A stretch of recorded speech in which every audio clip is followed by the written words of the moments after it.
खबरों की, लेकिन शुरुआत उत्तराखंड के इस वक्त की अहम जानकारी के साथ। दरअसल उत्तराखंड में बारिश का कहर टूट पड़ा है। उत्तराखंड में बारिश का कहर लोगों पे टूट गया है, क्योंकि आपको बता दें मंसूरी में कई जगह भूस्खलन की तस्वीरें देखने को मिली है। लगातार हो रही बारिश की वजह से मंसूरी में भूस्खलन की तस्वीरें सामने आई है। उत्तराखंड में कल से बारिश का सिलसिला लगातार जारी है। मौसम विभाग ने ऑरेंज अलर्ट भी जारी कर दिया है उत्तराखंड के लिए। आपको बता दें कि लंबे इंतजार के बाद राज्य में मानसून सक्रिय हुआ था, उसके बाद अब कल से ही लगातार बारिश का सिलसिला उत्तराखंड में जारी है और बारिश का कहर इस तरह टूटा है कि कई जगहों पर भूस्खलन की तस्वीरें देखने को मिली है। मसूरी में भूस्खलन की तस्वीरें सामने आई है। लोगों को काफी परेशानियों का सामना करना पड़ रहा है, क्योंकि मौसम विभाग की तरफ से ऑरेंज अलर्ट जारी कर दिया गया है उत्तराखंड वासियों के लिए। ऐसे में कई रास्ते बंद हो गए हैं, नदियां उफान पे नजर आ रही हैं। नदियों में उफान होने की वजह से तट पे किनारे रहने वाले लोगों को बड़ी दिक्कतों का सामना करना पड़ रहा है। हालांकि प्रशासन की टीमें लगातार अलर्ट मोड में है, लेकिन कई जगहों पर भूस्खलन की तस्वीरें भी सामने आई है। पिछले 24 घंटे से लगातार बारिश का सिलसिला जारी है उत्तराखंड में। इसी को देखते हुए मौसम विभाग ने ऑरेंज अलर्ट उत्तराखंड में जारी किया हुआ है। आपको बता दें कि पहाड़ी इलाका है, तो ऐसे में पहाड़ों तक मौसम विभाग के वैज्ञानिकों ने बारिश होने की संभावना जताई है। लेकिन लगातार बारिश हो रही है, आगे भी तेज बारिश हो सकती है, ये मौसम विभाग की तरफ से कहा गया है। अगले 24 घंटे से लगातार मूसलाधार बारिश उत्तराखंड में देखी जा रही है। कई जगहों पर भूस्खलन की तस्वीरें भी सामने आ गई हैं। सिलसिला बारिश का लगातार जारी है उत्तराखंड में। आपको बता दें कि उत्तराखंड में बारिश कहर बनकर लोगों के ऊपर टूट रही है।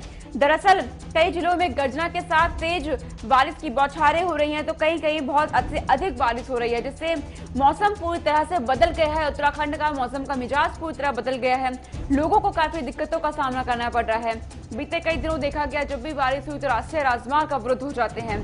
ऐसे में आने जाने वाले लोगों को दिक्कत होती है, आने वाले पर्यटकों को दिक्कतों का सामना करना होता है, क्योंकि उत्तराखंड पहाड़ी इलाका है। ऐसे में भूस्खलन की तस्वीरें सामने आती हैं, पहाड़ों में दरार की तस्वीरें भी सामने आती हैं। आपको बता दें कि उत्तराखंड में बारिश का कहर लोगों पर टूट रहा है, क्योंकि लगातार बारिश हो रही है। पिछले 24 घंटे से बारिश का सिलसिला लगातार जारी है उत्तराखंड में। मसूरी में कई जगह भूस्खलन की तस्वीरें सामने आई हैं।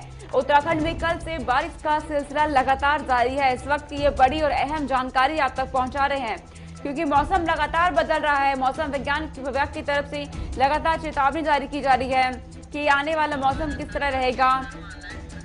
हमारे संवाददाता संचित शर्मा हमारे साथ जुड़ गए हैं। संचित, इस वक्त कैसा मौसम है, क्योंकि उत्तराखंड में बारिश कहर बनकर लोगों पे टूट रही है? देखिए, बता दूं बात करता इस समय हल्की हल्की बारिश हो रही है और पूरे उत्तराखंड की अगर बात करें तो पूरे उत्तराखंड के अंदर मानसून इस समय सक्रिय हो चुका है। मौसम विभाग ने पूरे प्रदेश के लिए ऑरेंज अलर्ट जारी करा है। और बात करें अगर पहाड़ी क्षेत्रों से लेकर मैदानी क्षेत्रों की, तो पहाड़ी क्षेत्रों में कल से ही बारिश हो रही है लगातार। बात मसूरी की करें तो आप देख सकते हैं मसूरी में कई जगह भूस्खलन भी होगा, जिसको लेकर के सुरक्षित स्थानों पे सबसे पहले तो लोगों को पहुंचाया गया और साथ ही साथ 2000 गाड़ियों को मसूरी से वापसी लौटाया गया। मैं आपको बता दूं कि जिस तरीके जो पहाड़ी क्षेत्रों में भूस्खलन की समस्या आम बात हो गई है, उसको लेकर के कई रास्ते बंद कर दिए गए हैं। कई रास्ते बंद करने के बाद जो प्रशासन ने जो पेड़ बिजली की तारों पे गिर सकते थे, उन पेड़ों को भी काटने में वन विभाग लगा हुआ है। साथ ही साथ जो नदी नाले कहीं भर जाने की संभावना जहाँ पर लग थी, उन नदी नालों की भी सफाई अब शुरू कर दी गई है। संचित, देखा जाता है कि जब भी बारिश होती है उत्तराखंड में हालात तस्वीरें कैसे सामने आती हैं, भूस्खलन होता है, नदी में उफान रहता है, तो क्या प्रशासन पहले से अलर्ट नहीं होता इन चीजों को लेकर? देखिए, मैं आपको बता दूं सोनिका की उत्तराखंड की भौगोलिक स्थिति कुछ इस तरीके की है कि उत्तराखंड में आपदाओं की अगर बात करें तो उत्तराखंड में आपदाएं, बारिश और भूस्खलन जैसी बात एक आम बात की तरह मानी जाती है। जिस तरीके से आपने देखा होगा 2016 में आपदा आई उत्तराखंड के अंदर, और बारिश की जिस तरीके से उत्तराखंड में हर वर्ष हर साल की तरह इस साल भी बारिश काफी ज्यादा रही है। हालांकि मानसून इस बार 10 दिन पहले आ गया। उसको लेकर के अगर बात करें तो सरकार पहले ही अलर्ट मोड पर रहती है। आपदा प्रबंधन की बात करें, एनडीआरएफ की बात करें, एसडीआरएफ की बात करें, ये सारे विभाग अपने आप में अलर्ट रहते हैं। जब मौसम विभाग अलर्ट जारी करता है मौसम का, तो साथ ही साथ इन सारे विभागों को सरकार अलर्ट मोड पर डाल देती है। बात प्रशासन की करें, जिस तरीके से देखा जा रहा है कि भूस्खलन की समस्याओं को लेकर के लोगों को सबसे पहले सुरक्षित स्थानों पर पहुंचाया गया। उसके बाद अगर हम बात करें जिस तरीके की नदी किनारे रह रहे लोगों को वहां से हटाया गया, सुरक्षित स्थानों पर पहुंचाया गया। पहाड़ों की अगर बात करें तो प्रशासन ने पहाड़ों में जो जुलाई तक का राशन पहले ही मुहैया करा दिया था। जिस तरीके से बारिश की संभावना देखते हुए प्रशासन ने पहले ही वहां पर राशन मुहैया करा दिया था लोगों को। संचित, जब भी बारिश होती है तो ये भी कहा जाता है कि आकाशीय बिजली गिरने की संभावना भी होती है, तो क्या ऐसे कुछ तस्वीरें भी आप देख रहे हैं क्या अभी? देखिए, फिलहाल की अगर बात करें, फिलहाल की अगर अपडेट की बात करें तो उत्तराखंड में आकाशीय बिजली से कोई हताहत उत्तराखंड के अंदर ऐसी हुई अभी तक ऐसी कोई सूचना नहीं है। लेकिन उसको लेकर के बिजली विभाग ने जहां पर ऐसी संभावना लग रही थी वहां के पोल चेक कर दिए गए हैं। सारी बिजली विभाग ने अपनी जितना भी तमाम उनके पास अमला था उसको दुरुस्त करने के बाद ही अपनी रिपोर्ट आगे जारी करी और बताया है कि हमने सारी तैयारियां कर ली हैं और अगर कोई ऐसी संभावना आती है तो उत्तराखंड में कोई बड़ी जानमाल की हानि उत्तराखंड में उनके विभाग द्वारा नहीं होगी। संचित, आपने जानकारी दी कि उत्तराखंड भौगोलिक उसका क्षेत्र ऐसा है कि ऐसे आपदा आती रहती हैं, तो क्या लोग कितने सतर्क नजर आते हैं आपको? देखिए, मैं आपको बता दूं सोनिका कि उत्तराखंड में पहाड़ी क्षेत्रों की अगर बात करें तो पहाड़ी क्षेत्रों में जो बारिश के बाद ये भूस्खलन की अगर बात करें और आपदाओं की बात करें तो ये समस्या पहाड़ी लोगों के लिए हमेशा से उत्तराखंड में बनी रही है, जिसको लेकर के सरकार बड़े बड़े वादे करके सत्ता में आती है। सत्ता में आने के बाद वो वादे अपने भूल जाती है, जिसको लेकर के कहीं ना कहीं पहाड़ी लोगों को समस्या का सामना करना पड़ता है। इस तरीके से उत्तराखंड में मैं आपको बताऊं इस वक्त कहीं पहाड़ी ऐसे जिले बागेश्वर, चंपावत की अगर बात करें तो वहां पर कई ऐसे क्षेत्र है जिनका रास्ता बंद हो गया है, लोगों को आने जाने में अपने गाँव में दिक्कत हो रही है। तो सबसे पहले प्रशासन ने लोगों को सुरक्षित स्थानों पर पहुंचाया और बचे जो लोग हैं कई लोगों के ऐसे सुनने में आ रहा है कि उनके लोगों के घर बह गए, उसको देखते हुए भी सरकार ने उनके लिए इंतजाम करना शुरू कर दिए। ठीक है संचित, बहुत शुक्रिया आपका तमाम जानकारी हम तक पहुंचाने के लिए। क्या कि उत्तराखंड में मौसम का मिजाज इस वक्त कैसा, तमाम जानकारी आपने पहुंचाई। अब आगे रुक करते हैं। दरअसल लोगों का दम तोड़ रहा कोरोना अब दम तोड़ने लगा है उत्तराखंड में। कोरोना का उत्तराखंड में दम निकल रहा है। आपको बता दें कि उत्तराखंड में कोरोना के मामले कम होने लगे हैं। 42 पॉजिटिविटियों के साथ 4 जिलों में कोई भी केस सामने नहीं आया है। आपको बता दें अल्मोड़ा, चंपावत, पौंडी और पिथौरागढ़ में एक भी केस नहीं है। अन्य सभी जिलों में 10 से कम कोरोना के नए मरीज मिले हैं। ये आपको अपडेट दे रहे हैं कि इस वक्त उत्तराखंड में कोरोना के केस सामने बहुत कम आए हैं, यानी उत्तराखंड में कोरोना का दम निकलने लगा है। वहीं आपको बता दें कि बीते 24 घंटे में उत्तराखंड में 42 संक्रमित मिले हैं, लेकिन वहीं एक मरीज की मौत भी हुई है। मौत का सिलसिला हालांकि अभी फिलहाल जारी है, लेकिन आपको बता दें उत्तराखंड से ये राहत भरी खबर है कि मौतों का सिलसिला के साथ साथ केस बहुत कम आने लगे हैं। अगर हम बात करते हैं अन्य राज्यों की तो अल्मोड़ा, चंपावत जैसे जिलों में, पौंडी, पिथौरागढ़ में एक भी केस सामने नहीं आए हैं। वहीं अन्य सभी जिलों में 10 से कम कोरोना के नए मरीज मिले हैं। अब बात करें उत्तराखंड में कोरोना के मामले लगातार कम होते नजर आ रहे हैं, जिसे देखते हुए अनलॉक की प्रक्रिया भी शुरू हो गई है। उत्तराखंड में धीरे धीरे सभी चीजें खुलने लगी है क्योंकि प्रशासन बेहद अलर्ट मोड में नजर आ रहा है। नए सीएम बने पुष्कर सिंह धामी ने भी साफ कह दिया था कि कोरोना के मामलों को लेकर बेहद अलर्ट मोड में है, कार्य किए जा रहे हैं ताकि लापरवाही किस तरह की न बरती जाए, क्योंकि तीसरी लहर की आशंका भी है, डेल्टा प्लस का खतरा अलग है। तो ऐसे में लगातार प्रशासन भी पूरी तरह से अलर्ट मोड में है कि कहीं कोई लापरवाही ना हो या कोरोना के केसेस आगे ना बढ़ पाए। फिलहाल ये राहत भरी खबर आ रही है कि उत्तराखंड में कोरोना एक बार दम तोड़ने लगा है। चंपावत, अल्मोड़ा, पौंडी, पिथौरागढ़ में एक भी केस सामने नहीं आया है। ये बड़ी राहत भरी खबर है, लेकिन अन्य सभी जिलों में 10 से कम कोरोना के नए मरीज मिले हैं, यानी अभी भी बहुत सावधानी रहने की जरूरत होगी आपको। हालांकि केस जरूर कम हो गए हैं, लेकिन कोरोना गया नहीं है, तो आपको अभी बहुत सतर्क रहना होगा, बहुत अपना ध्यान रखना होगा। प्रशासन का सहयोग अभी सभी जनता को करना होगा, क्योंकि जनता के बिना प्रशासन के कार्य अधूरे रह जाएंगे। हमारे संवाददाता धनराज गर्ग हमारे साथ जुड़ गए हैं, सीधा तमाम जानकारी उनसे लेंगे।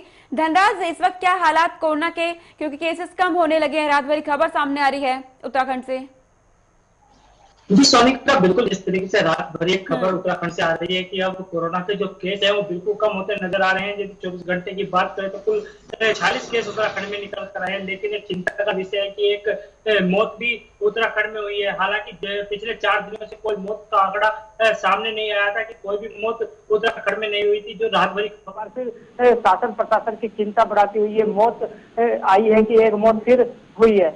लेकिन जिस तरीके से यदि सरकार की बात करें तो सरकार अभी भी इस पर सतर्क बनी हुई है। तमाम जो गाइडलाइंस है उसका पालन कराने के लिए जनता से अपील भी कर रही है, और साथ ही जो गाइडलाइंस है वो जारी की गई है। और साथ ही कोरोना कर्फ्यू की बात करते हैं, कोरोना कर्फ्यू भी आगे बढ़ाने की बात की जा रही है। हालांकि आज दोबारा से गाइडलाइंस जारी होनी है कि क्या कोरोना कर्फ्यू बढ़ाया जाएगा या नहीं बढ़ाया जाएगा। जी धनराज, कोरोना के केस तो कम होने लगे हैं, लेकिन हम बात करते हैं वैक्सीनेशन प्रक्रिया की। तो वैक्सीनेशन की प्रक्रिया किस तरह चल रही है उत्तराखंड में?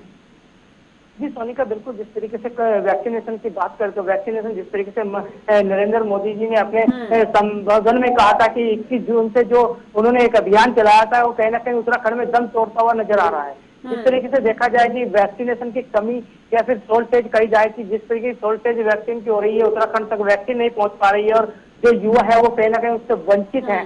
तो कहीं ना कहीं इससे जो सेंटर बनाए थे उनसे लोग आ रहे हैं लेकिन निराश होकर वापस उनको जाना पड़ रहा है। तो कहीं ना कहीं इसके लिए सुधार सरकार को करना होगा कि वैक्सीनेशन के लिए सुधार किया जाए और जल्द ही उत्तराखंड को वैक्सीनेशन उपलब्ध कराया जाए। जी धनराज, केस तो कम हो गए, यहाँ पे सरकार को कामयाबी भी मिल गई है उत्तराखंड सरकार को, लेकिन बात करें आने वाले समय में तीसरी लहर की आशंका है, डेल्टा प्लस का खतरा अलग है, तो आने वाले समय के लिए उत्तराखंड सरकार कितनी तैयार है?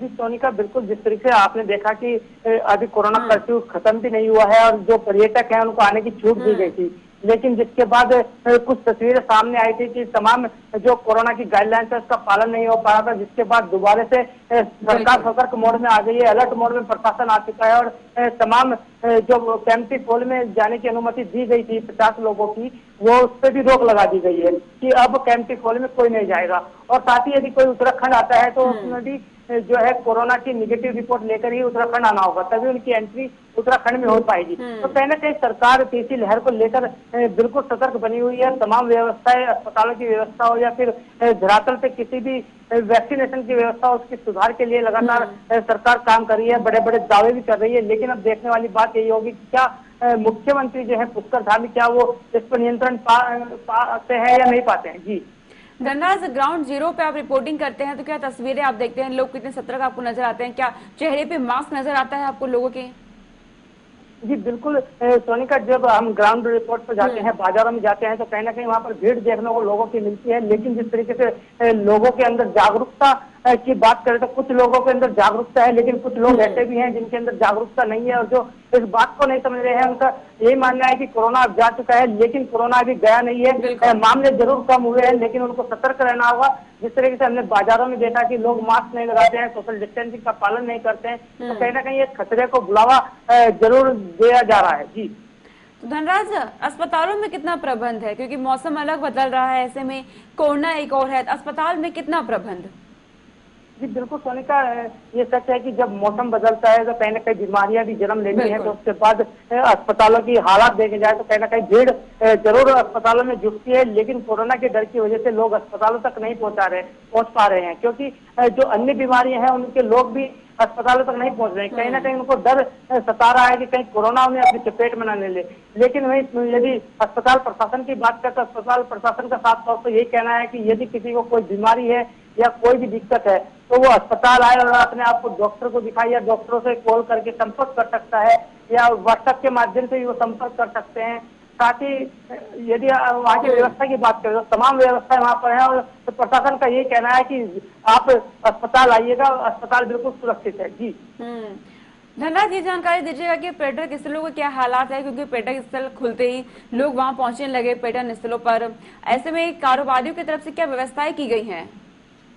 जी बिल्कुल सोनिका, जिस तरीके से पर्यटक स्थलों की बात करें तो अभी जिस तरीके से गाइडलाइन में जारी किया गया था कि जो पर्यटक स्थल है वो खोल दिए गए थे, और लेकिन वहाँ पर कोरोना की निगेटिव रिपोर्ट लाना अनिवार्य था। लेकिन जिस तरीके से भीड़ पर्यटक स्थलों पर देखी, हमने कल ही देखा कि जब मसूरी के रास्ते पर कई किलोमीटर लंबा जाम लगा हुआ था, तो कहीं ना कहीं एक जिस तरीके से पर्यटक उत्तराखंड की तरफ को आ रहे हैं और 2 साल से कहीं ना कहीं पर्यटक पर रोक लगी हुई थी, तो उसको देखते हुए पर्यटकों का भी मन था कि वो उत्तराखंड आए और तमाम जो यहाँ के पर्यटक स्थल है उनका लुत्फ उठाएं। तो कहीं ना कहीं उसको उठाने के लिए पर्यटक की भीड़ जरूर हो रही है, लेकिन कोरोना के मद्देनजर देखते हुए जो प्रशासन ने रोक लगाई है तो कहीं ना कहीं एक तरीके से सही माना जा सकता है कि जो रोक लगाई है वो काफी सही दिशा में सरकार चल रही है, और तमाम जो कोरोना की आने वाली लहर है उसके लिए सावधानी बरतनी आवश्यक है। जी ठीक है धनराज, बहुत शुक्रिया, आपका तमाम जानकारी अपने हम तक पहुंचाई कि क्या हालात उत्तराखंड में है इस वक्त कोरोना से, क्योंकि रात भर खबर है कि केस कम हो गए हैं। फिलहाल आगे रुक करते हैं। दरअसल उत्तराखंड में बिजली ने राजनीतिक का संकट बढ़ा दिया है। बिजली ने उत्तराखंड में बढ़ाया राजनीतिक संकट। आपको बता दें इस वक्त की ये बड़ी जानकारी, बीजेपी में 100 और आप 300 और कांग्रेस का 400 यूनिट फ्री देने का चुनावी वादा। उत्तराखंड को मुफ्त बिजली और पानी नहीं, ये केजरीवाल की तरफ से कहा गया है कि उत्तराखंड को अभी तक मुफ्त बिजली और पानी नहीं मिला है। दिल्ली को पहले संभाले केजरीवाल, ये कांग्रेस की तरफ से कहा गया है। दरअसल बिजली को लेकर के उत्तराखंड में राजनीतिक सरगर्मियां बढ़ती जा रही है, राजनीतिक संकट हो रहे हैं बिजली को लेकर। आपको बता दें कि दिल्ली के मुख्यमंत्री अरविंद केजरीवाल ने उत्तराखंड में प्रेस कॉन्फ्रेंस कर हर महीने 300 यूनिट मुफ्त बिजली देने का चुनावी वादा कर दिया है। अब इसके बाद बीजेपी और कांग्रेस की तरफ से भी कहा गया है कि बीजेपी ने कहा 100 यूनिट फ्री देंगे और कांग्रेस ने कहा है कि 400 यूनिट फ्री देंगे। यानी ये चुनावी वादा लगातार चल रहा है तीनों के बीच। अगर देखें राजनीतिक पार्टी दलों के बीच कांग्रेस बीजेपी में दुविधा भी बढ़ गई है इसको लेकर के। उत्तराखंड से हमारे ब्यूरो चीफ धीरेन्द्र प्रताप सिंह हमारे साथ जुड़ गए हैं। धीरेन्द्र, अब केजरीवाल दिल्ली के सीएम ने उत्तराखंड में ऐलान कर दिया है फ्री बिजली देने का, क्या लगता है कि उनके लिए क्या वो उत्तराखंड की राजनीति में वोटर्स को लुभा पाएंगे इससे? हाँ बिल्कुल, तो उनका देखिए केजरीवाल ने दिल्ली को यहाँ आकर के यहाँ की सियासत में जबरदस्त तड़का लगा दिया है और अब उनके इस फ्री के तड़के में सभी राजनीतिक दलों के जो एक तरह की चुनौती है उसे बढ़ा दिया, उनका सरदर्द भी बढ़ा दिया है। आपने देखा होगा कि हरीश रावत जो पूर्व मुख्यमंत्री है, कांग्रेस के बहुत सीनियर लीडर है, उन्होंने भी इसका जवाब दिया है और कहा है कि अगर दिल्ली की तरह उत्तराखंड का राजस्व या बजट हो जाए तो हम 300 नहीं 400 बिजली देंगे। इसके साथ ही जो बीजेपी के सीनियर लीडर है, राष्ट्रीय मीडिया ग्रुप है, राज्यसभा सांसद अनिल बलूनी ने भी इसका जवाब दिया। उन्होंने कहा है कि केजरीवाल ने दिल्ली के वादों के बारे में जानकारी दी, उन्होंने पूरे डिटेल बताई है कि किस तरह से दिल्ली है, इसमें अगर दोनों 1 यूनिट तो पूरी बिजली का पूरा चार्ज 200 यूनिट का दिया जाएगा। उन्होंने कहा कि इस तरह का जो फ्री का लोक लुभावने वादे केजरीवाल कर रहे हैं वह जो प्रदेश की जनता है उसको ठगने का एक तरह का इरादा है उनका। प्रदेश अध्यक्ष मदन कौशिक जो बीजेपी के हैं उन्होंने भी कहा है कि यहाँ उसकी दाल नहीं गलेगी क्योंकि उत्तराखंड के लोग मेहनत कश लोग हैं, उन्हें फ्री का कुछ नहीं चाहिए। कांग्रेस ने भी कहा है कि जिस तरह से केजरीवाल झूठे वादे कर रहे हैं यह सिर्फ राज्य की जनता को भ्रमित करने की कोशिश कर रहे हैं। तो इस तरह उसके साथ ही एक जो यहाँ की स्थानीय पार्टी है उत्तराखंड क्रांति दल यूकेडी, उन्होंने भी इसकी घोर आलोचना की है। तो आप सभी राजनीतिक पार्टियों की प्रक्रियाओं को देखें अगर तो निश्चित रूप से केजरीवाल के यहाँ आने से और उनके इन वादों से उनमें एक जबरदस्त जो है घबराहट भी देखी जा रही है, क्योंकि केजरीवाल ने यही नहीं, केजरीवाल ने कहा ये 4 वादे हैं और हम इसका गारंटी कार्ड भी जनता के घर घर तक द्वार द्वार तक अपने कार्यकर्ताओं के माध्यम से पहुंचाएंगे और अपनी सरकार बनने पे पहली कैबिनेट या पहली कलम से लोगों के बिजली बिल माफ करने का काम करेंगे। तो इस तरह से केजरीवाल ने उत्तराखंड की सियासत में न केवल अपनी दमदार उपस्थिति दर्ज कराई है बल्कि लोगों के लिए एक चुनौती भी पेश की है। और इन सब चुनौतियों से सीकर देखे तो आम जनता का इसमें फायदा है, क्योंकि जो भी राजनीतिक दल यहाँ पे चुनाव में पार्टिसिपेट करेंगे उनकी मजबूरी बन जाती है कि केजरीवाल के इन वादों का कोई काट कोई जोड़ कोई तोड़ निकाले, जो तोड़ निकालेंगे वह निश्चित रूप से जनता के लिए फायदेमंद ही साबित होगा। तो बीजेपी और कांग्रेस के लिए कितनी दुविधा आप देखते हैं आने वाले समय के लिए? देखिए सोनिका, बीजेपी और कांग्रेस दोनों ये बात मीडिया में कह रही है कि उनको आम आदमी पार्टी से कोई डर नहीं है, कोई चिंता नहीं है, कोई चुनौती नहीं है, लेकिन उनकी प्रक्रियाएं भले बहुत सजी हुई हो लेकिन उनके अंदर खाने जो रणनीतिक तैयारियां हो रही हैं और जिस तरह से रणनीति बना रही, जिस तरह से आम आदमी पार्टी के पॉलिसी और उनके दावों और वादों को लोग ध्यान में रख करके काम कर रहे हैं, निश्चित रूप से उन्होंने इनको चुनौती माना है और चुनाव में इनकी चुनौतियों से निपटने की रणनीति से उनका एक तरह से कार्रवाई चल रही है, प्लानिंग कर रहे हैं। और जल्द से जल्द जब चुनावी महाभारत शुरू होगा तो देखना होगा कि केजरीवाल के इस रणनीतिक चक्रव्यूह को किस तरह से दोनों पार्टियां साध पाती हैं और क्या वाकई अरविंद केजरीवाल इस बड़े बड़े दावे और वादों के माध्यम से उत्तराखंड की जनता के दिल में कोई जगह बना पाते हैं, क्या उसका कोई जनादेश कोई जन समर्थन हासिल कर पाते हैं, ये आने वाले समय में दिखाई देगा। तो क्या धीरेन्द्र केजरीवाल सिर्फ बिजली का मुद्दा लेके खड़े हो रहे हैं चुनाव में या और भी मुद्दे हैं उनके पास? नहीं, बिल्कुल सोनिका, कल उन्होंने जब हम सबसे बातचीत की मीडिया से मुखातिब हुए तो उन्होंने कहा कि अब हर महीने यानी चुनाव तक हर महीने केजरीवाल का उत्तराखंड दौरा होगा।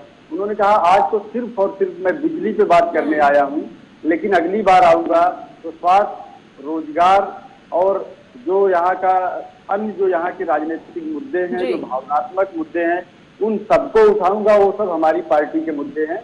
तो इससे ये लग रहा है कि आने वाले समय में जो आम आदमी पार्टी की सक्रियता यहाँ बढ़ेगी।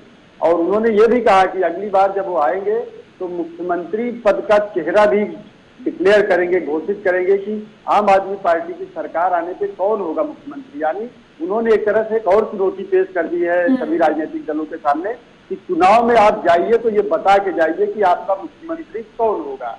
तो अब जैसे बीजेपी की तरफ से यह स्पष्ट है कि यहाँ पुष्कर सिंह धामी नेतृत्व कर रहे हैं तो शायद पुष्कर सिंह धामी चेहरा हो, लेकिन कांग्रेस अभी भी इस पसोपेश से नहीं बाहर निकल पाई है कि उसे मुख्यमंत्री के स्पष्ट चेहरे के साथ चुनाव में जाना चाहिए या चुनाव के बाद मुख्यमंत्री का चेहरा सामने लाना पड़ेगा। ये अभी देखने वाली बात होगी। तो यह कह के एक तरह की बड़ी चुनौती दोनों राष्ट्रीय दलों के सामने पेश कर दी है।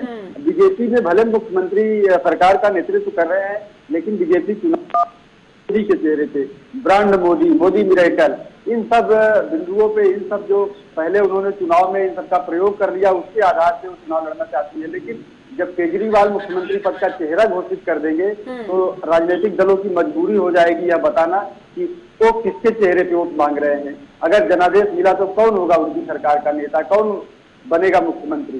तो केजरीवाल ने निश्चित रूप से यहाँ की राजनीति में एक जबरदस्त तड़का लगाया है और सभी राजनीतिक दलों के सामने एक बड़ी चुनौती पेश की है सुनता है। ठीक है धीरेन्द्र, तमाम जानकारी आपने दी कि क्या किस तरीके से उत्तराखंड की राजनीति में फेरबदल होने वाला है या हो सकता है, क्योंकि केजरीवाल ने भी ऐलान कर दिया है लगातार राजनीतिक दलों के बीच अब तेज टक्कर देखने को मिलेगी। बहुत शुक्रिया आपका तमाम जानकारी हम तक पहुंचाने के लिए। उत्तराखंड की राजनीति की बात कर रहे थे। आगामी विधानसभा चुनाव होने हैं 2022 में। अब देखना है कि आखिर सत्ता किसे मिलेगी, क्योंकि राजनीति है, सियासत में पलक झपकते तस्वीरें बदल जाती है। तो इस बुलेटिन में इतना ही। देश और दुनिया की तमाम खबरों के लिए देखते रहिए गुलिस्तान न्यूज। नमस्कार।